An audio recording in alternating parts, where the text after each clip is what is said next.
financing through Hyundai Motor Finance. 2 more pages, that's it. Good morning. Well, yeah. We're watching TV. You can see it's a very gloomy day today. Yeah, I'm back outside. I just saw on the news the best case scenario numbers coming out of the United States. They're saying they expect 1 to 200,000 deaths from this virus. Hearing those numbers is very shocking. I had to go back and listen twice to see if they really said the best case scenario. It could be higher than that. Obviously, if that's the best case, things don't always work out in the best case. I don't know. I guess we can hope for the best, but I'm looking at this and I'm realizing more and more that we're looking at the end of the world. Maybe not the end of the world, but certainly the end of the world as we know it. I don't know what the world looks like when we come out of this, with 1 to 200,000 deaths just in the United States alone. That's incredibly shocking to hear. Suddenly, business, work, money, I don't know. I don't even know where to begin with this. I have been thinking about, when things are done and how much I look forward to being able to go outside. At this point, I don't know where we go from here. Certainly everything is going to be different. We already knew everything was going to be different, but I never imagined it being on this scale. So, is there going to be an economic depression? Is there going to be... These are things I certainly don't have the answer to, but... Boy, it certainly changes the way you look at things when you hear something like that. If you're watching, just remember to take this very seriously. In Italy, I've heard that for patients that are over 60, they're basically not getting treated for the virus. In the United States, I'm very glad to hear that at least they're not doing that. They aren't rationing healthcare just for young people. In fact, they seem to be rationing, if anything, for the older people and the people that are at risk. At least that's what we think, that those are the ones that are at risk. I mean, at this point, any information that we've heard about this virus, I don't know what's true and what's not. The thing could be changing all the time. So whether you're young or old, remember to take precautions. Don't go out. Stay in as much as you can. Hopefully you're prepared at this point to stay in for a long period of time. And again, I don't know what the world is going to be like when we come out of this. Speaking to that thing in Italy, I'm very glad to hear that in China, the government didn't do that either. They certainly didn't just decide like, oh, well, you're old and then you're not getting care and you're going to die. I can't imagine what kind of a world where the most vulnerable people are being basically set out to die because there's not enough. There's just not enough health care available to be able to take care of them. This is all very shocking to hear.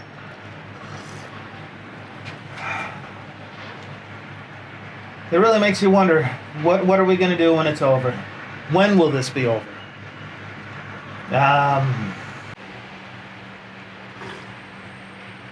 You hear in the news and you see online all kinds of fighting about, America against China and China against America and where'd the virus come from. At this point, after hearing those numbers, I feel like maybe it's time to forget about that. Maybe it's time to just focus on our families and the things that are really important. It makes me think of an old story that I heard when I was a kid.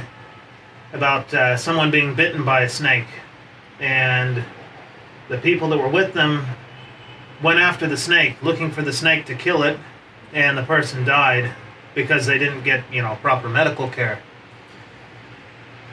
We can't waste our time looking for the snake that, bit us. It's time to just focus on getting the help that we need and doing what we have to survive this. What has turned out to be a truly unbelievable disaster. This is historic. I mean, this is unbelievable that we're living through this. When this all started here in China, I couldn't believe what was happening then. But even that couldn't possibly prepare me for hearing that number. 1 to 200,000 deaths in America. And here I was thinking, as all of this was going on, that the United States would be relatively untouched by the virus compared to other places. It was all happening here, then it spread to other parts of Asia, into Europe. But now, looking at it, it's just shocking. And it makes you wonder what is going to happen in these other countries that are being heavily affected, like Italy and France and Spain. This is just unbelievable. I've heard of calls for revolution in Italy, of all places. I mean, people are breaking into stores to get food because they've run out of money. We're talking about the stimulus package that was passed in the U.S. government, and I start to think, $1,200 isn't going to be enough, but I'm starting to really feel like there is no amount of money that they could possibly give to the public that's going to be enough. This is going to be devastating no matter what. And we can look at what's happening in other places to get an idea of what's headed for the rest of us. Here in China, hopefully, I can only hope that things stay good. But even here, I mean, if the rest of the world is shut down and taken out by this disaster, then it'll be devastating for every economy around the world. Getting back to economic things, it's just, this is truly, the scale of this thing is just unbelievable. Something that I couldn't have imagined. I hope, again, here within the next couple of days to get out. I've been pretty unfair, I guess, with the people here and the what they've been doing for containing the virus. Now you can see the true scale of the disaster, why it's so important that people stay in quarantine and why they're taking it so serious. It might seem unfair, but the reality of the situation is just, well, yeah, 1 to 200,000 deaths. Best case scenario. Just hard to even believe. This, I don't know if I've ever even seen this, and I mean, there are zombie movies, where everybody dies, but this is just something that, I don't think anybody would even imagine this happening. This is just unreal. Well, I'm going to make this, I don't know. Like I said, I'm speechless when I think about it. So, to think of what am I going to do when this is over? What business is going to be left? What am I even going to be able to do business? We're all going to have to adapt to a world that is completely different than what we started off with going into this. A completely different world. The way things are balanced out power-wise around the world will probably be changed. This is unreal. This is where we go from here is anybody's guess. But hopefully we can all find ways to adapt, because we're going to have to. Yeah, I'm back inside again. Sorry I'm jumping around. I'm doing what anybody would do in a situation where they get really bad news. I'm waiting for pizza to be delivered. So, just talking about those numbers, 1 to 200,000 deaths. I guess it sounds about right based on the information coming in from overseas. If it's 1 or less than less than 1%, then you'd be looking at about 200,000 deaths. I guess we can look at it. If the numbers are worse and more like in Spain or in Italy, where you're looking at upward of 10% fatality rate for this virus. So if we're going to be looking at 300 million people, and yeah, of course, that's easy math. I don't know what I'm doing. I guess my mind, after hearing those numbers, is just all over the place. But 30 million. So when they're talking about millions of deaths, and they're not even just talking about in the United States. I mean, they're not talking about globally. We're talking about within the United States. If the numbers hold, as they have in Italy and Spain and some other places, you could be looking at upward of 30 million deaths from this virus in the United States alone. Now, hopefully the measures that have been taken will dramatically reduce those numbers, but 1 to 200,000 being the best case scenario is, like I said, I don't know how to get past those numbers. It just, unbelievable.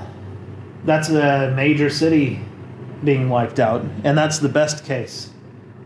30 million, like I said, if the numbers hold like they have in Spain and Italy, then you would be looking at, well, metropolitan New York being wiped out. This is, and I'm, I don't know. I've been through this from the beginning. I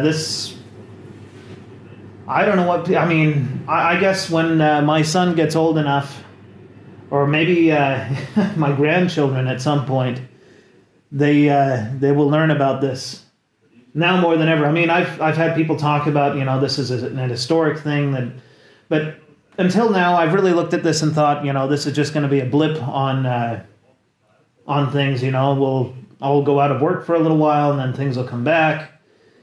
It's sounding now like it's not just going to be some little blip. It's not going to be just some little thing that gets mentioned, in a little sentence in a textbook somewhere in a school. This is much bigger than that. This is a major, major historical event that's happening, and unfortunately, it's not a positive one. Just very dramatic. Like I said, I'm still processing this. I'm sure a lot of you are still processing this, but as you're sitting in your homes under lockdown and feeling maybe some resentment over the fact that you're in lockdown, just remember those numbers, and remember that those numbers could be someone that you know, and do everything you can to prevent that from happening. Just stay inside. Like I said, I hope everybody got prepared. I hope that everybody saw what we went through at the beginning and what others have been through, and they got prepared, because this is truly unprecedented. And again, I go back to what I was saying about engaging in all of who's at fault and who's to blame. This is not the time for finding out who's to blame or trying to get angry with any group of people or any country, because, well, it doesn't matter at this point. It's going to happen. And trying to complain. This is where I say stay off of Twitter. Stay off of those things. They'll drive you insane.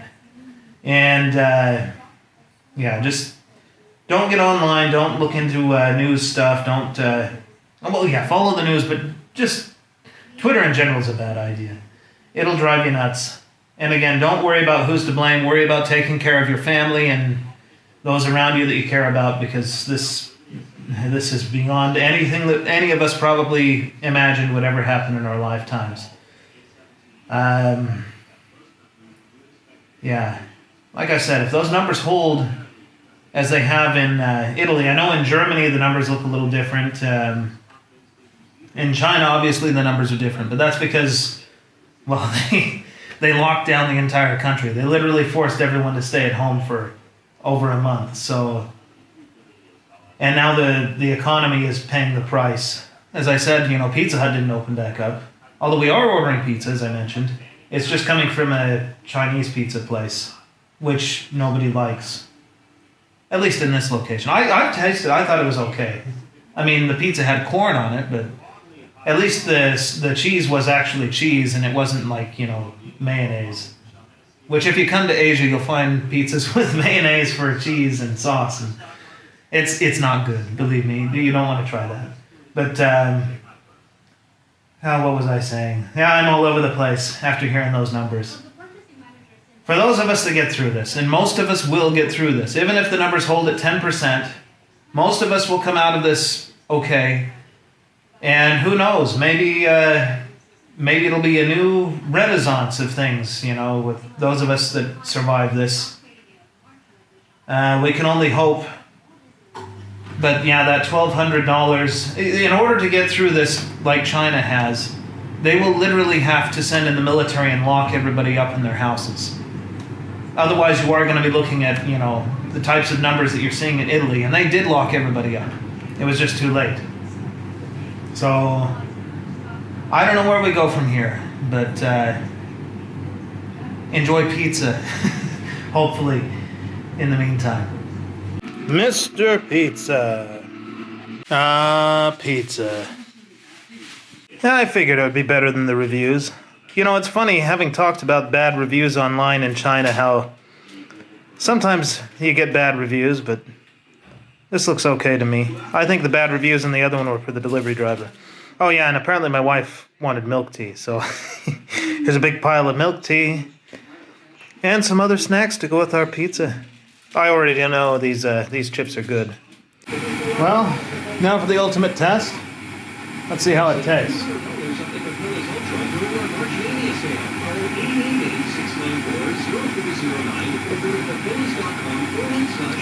Yeah, it's good. Tastes the sauce. It reminds me long ago, Pizza Hut used to have the big New Yorker pizza, and it had a sort of a sweeter sauce. This tastes a lot like that. Of course, this is nowhere near the size of an American pizza. This is more like a personal pan pizza, but it's pretty good anyway. Yum. I also want to point out these chips. The one my wife always likes to get. I never like to eat them because I tried some others that tasted just like, a ketchup packet or something like that. But these ones are pretty darn good. It's really the first time in China that I've seen them get bacon flavor correct, and cheese. So it tastes pretty darn good. If you can think of bacon and cheese chip things with a nice crisp, they're pretty good. So if you come to China to visit at some point, and you see some strange chips with a strange chef guy that look like this, don't be afraid to try. They're actually pretty good. Now, I can't speak for the other flavors. Well, I can for some of them because some of them aren't good, but that particular one is pretty good. So that pizza was a nice break from all the stress of the whole quarantine thing, which now I've gotten word we're going to be in here longer than... we have to go take another test. But while I was making this video, I wanted to mention to you guys one of the reasons why I haven't posted for a couple of days. But before I do, I want to mention to you, be careful what you say. As this whole pandemic thing is going on, be careful about your online posts. The situation, no matter what government, no matter what country you're in, is very sensitive, and you want to avoid bringing trouble upon yourself. Even if it's a personal post that you don't think would ever cause any trouble or bring any attention to yourself, be careful what you post online. For example, in my case, I may be facing some trouble because of a post that I made. So just remember that. Things happened here first, and things that I never believed would happen in the United States are now happening as we speak. And don't put it past the government to say it's an emergency situation and, the freedom of speech could be limited. So just keep that in mind. Yeah, for the past couple of days, I haven't been able to post because I've just been watching the door, wondering if at any time someone is going to come knocking and they were going to haul me away from my personal post. And, yeah, it's been very stressful. All because of a personal post that I made. Just be careful what you post online. I still have to wonder, I've been warned, but I still have to wonder if trouble is coming my way because of the post. So hopefully everything goes well. Yeah, it's not like I went out and attacked some workers, or I called anybody out specifically online, or did anything to disrupt the whole effort to stop the virus. It's just my personal post, and I never could have imagined, that just sharing my own little personal thing, where I had only like 30 people following, would lead to so much trouble for myself. But and I'm sure nobody else out there could probably imagine such a thing. But now I'm faced with a lot of uncertainty about what's going to happen as a result of that little post that I made because I was worried. It wasn't even, like I'm trying to show off my case or get a bunch of attention. It was just, I got worried about something, and I guess I probably should have thought things through. But keep that in mind wherever you are, no matter what country you're in or whatever you think, this situation is unique, and you don't know how things will unfold. Well, I guess I've got enough for this video, so everybody stay safe out there. Take care of yourselves and your families, and I will see you guys in the next one.